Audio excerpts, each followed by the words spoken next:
அமெரிக்காவுடன் உடன்படிக்கைக்கு வராவிட்டால் அல்லது ஹோமோஸ் நீரிணையை திறக்காவிட்டால் ஈரானின் ஒட்டுமொத்த நாகரிகத்தையும் அழித்துவிடப் போவதாக அமெரிக்க ஜனாதிபதி டொனால்ட் ட்ரம்ப் நேற்றைய தினம் மாலை வேளையில் எச்சரிக்கை விடுத்திருந்தார். இதற்காக அமெரிக்கா ஈரானுக்கு வழங்கிய காலக்கெடு இலங்கை நேரப்படி இன்று காலை 5:30க்கு நிறைவடைந்தது. ஈரான் மீது தாக்குதல் நடத்தப்பட்டால் அதற்கு பதில் தாக்குதல் நடத்துவதற்கு தாமும் தயாராக இருப்பதாக ஈரான் தரப்பிலே எச்சரிக்கை விடுக்கப்பட்டிருந்தது. ஈரான் நாட்டின் மக்கள் அனைவரும் ஒன்றிணைந்து மின் உற்பத்தி நிலையங்கள், பாலங்கள் என பொது இடங்களிலே அவர்கள் கூடி மக்கள் அரணாக அவற்றை பாதுகாப்பதற்காக முன்வந்திருந்ததையும் நாங்கள் காணக்கூடியதாக இருந்தது. இந்த நிலையிலே மத்திய கிழக்கில் என்ன நடக்கப் போகின்றது என்ற சந்தேகம் உலகம் முழுவதும் நிலவியது. இருப்பினும் இன்று காலை வேளையிலே அந்த காலக்கெடு நிறைவடைவதற்கு சில மணித்தியாலங்களுக்கு முன்னதாக அமெரிக்க ஜனாதிபதி டொனால்ட் ட்ரம்ப் சோஷியல் கணக்கில் வெளியிட்ட பதிவு முழு உலகத்திற்குமே ஓரளவு நிம்மதியை வழங்குவதாக அமைந்திருந்தது.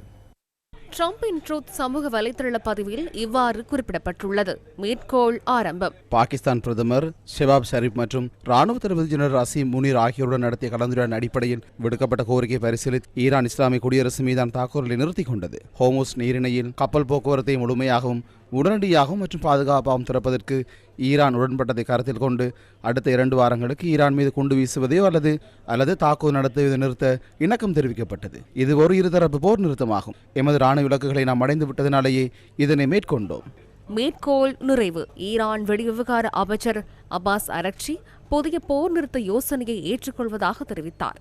அனைத்து தாக்குதல்களையும் நிறுத்துமாறு ஈரானின் ஆன்மீக தலைவர் மொஜ்தபா கமீனி உத்தரவிட்டுள்ளார். ஹோர்மூஸ் நீரிணை பாதுகாப்பான கப்பல் போக்குவரத்திற்காக முழுமையாக திறக்கப்படும் என ஈரான் உள்ளமை குறிப்பிடத்தக்கது.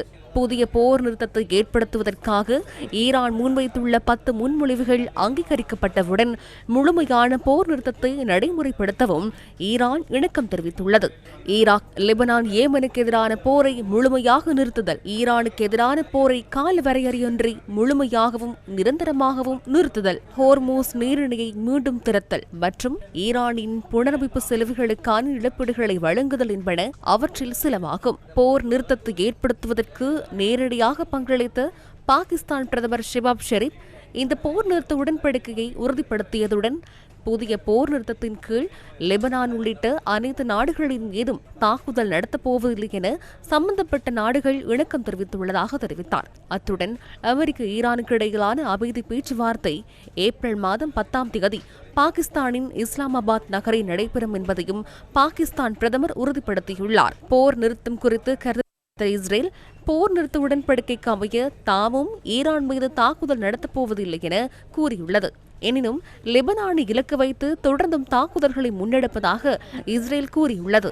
போர் நிறுத்தம் தொடர்பான செய்தி கிடைத்தவுடன் ஈரான் மக்கள் தெஹ்ரான் உள்ளிட்ட நகரங்களில் இவ்வாறு திரண்டிருந்தனர்.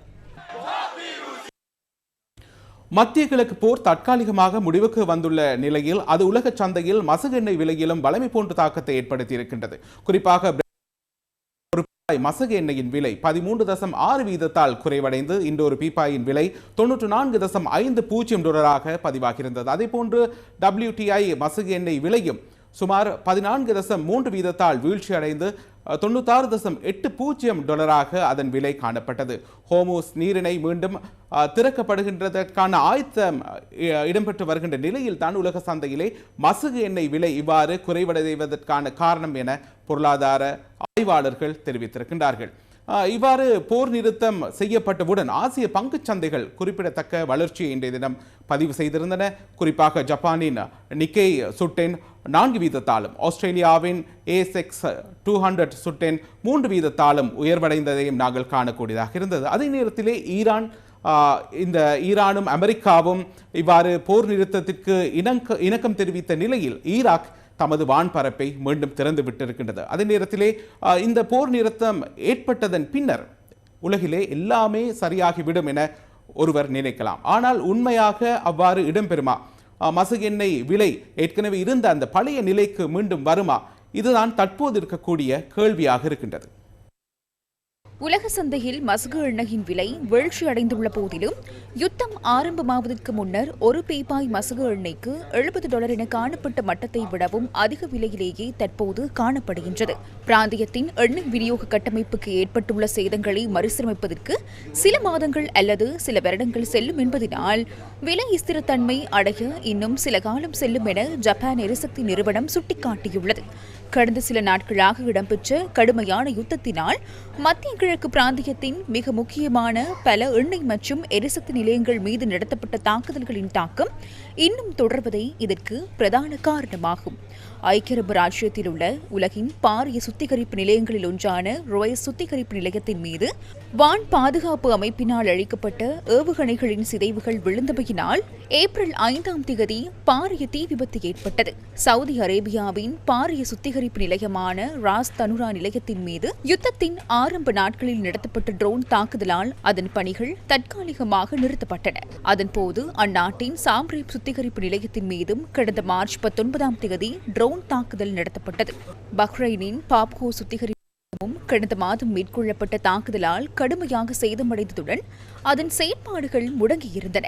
குவைட்டின் மினா அல் ஹம்மதி மற்றும் மினா அப்துல்லா சுத்திகரிப்பு நிலையங்கள் மீது கடந்த ஏப்ரல் 3 மற்றும் மார்ச் 19 ஆகிய தேதிகளில் நடத்தப்பட்ட ட்ரோன் தாக்குதல்களால் அங்கிருந்த பல செயற்பாட்டு பிரிவுகள் தீப்பிடித்திருந்தன.